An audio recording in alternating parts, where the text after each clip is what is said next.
লড়াই চলবে, থামবো না, চালিয়ে যাব। জনগণের অধিকার আদায় না হওয়া পর্যন্ত জীবন যাবে, কিন্তু মাথা নত করব না ইনশাআল্লাহ। আজকে যে মঞ্চে আমরা এখানে দাঁড়িয়েছি, এই মঞ্চের সাথে দুইটা জিনিস কখনো যাবে না, একটা আধিপত্যবাদ আর একটা ফেসিবাদ। এই দুইটাকে এই মঞ্চ কখনো কবুল করবে না, বরদাস্ত করবে না। এই মঞ্চে যারা বসে আছেন তারা জাতির স্বার্থে দেশপ্রেম বুকে ধারণ করার কারণে জ্বলে জ্বলে তিলে তিলে তারা প্রমাণ করেছেন, জীবন দেব, অন্যায়ের কাছে মাথা নত করব না। আফসোস, 2006 সালের 28 অক্টোবর যে খুনের রাজনীতি দিয়ে হাত রাঙিয়ে মানুষের রক্ত দিয়ে হাসিনার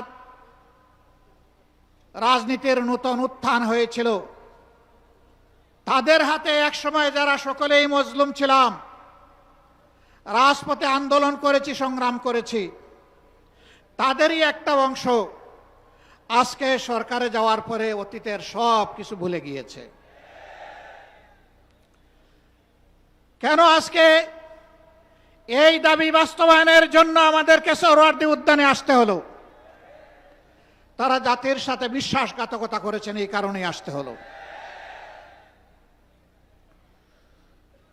তারা স্বীকার করতে বাধ্য হয়েছেন জুলাই সনদ বাস্তবায়নের কার্যকরী আইনি পদ্ধতি হিসাবে গণভোটের কোনো বিকল্প নেই। এই জন্য সেই গণভোটের প্রস্তাব তাদেরই একজন করেছিলেন।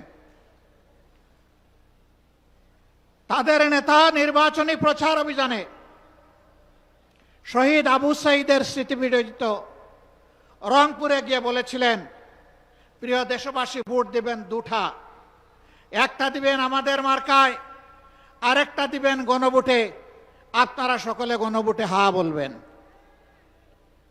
এখন তারা বলছেন গণভোট অবৈধ। পার্লামেন্টে আমরা জিজ্ঞাসা করলাম, এটা কি নির্বাচনের পরে অবৈধ হলো না আগেই অবৈধ ছিল? তারা কোনো সময় বলেন আমরা 4টার মধ্যে 3.5টা মানি, কোনো সময় বলেন যে পুরাটাই অবৈধ।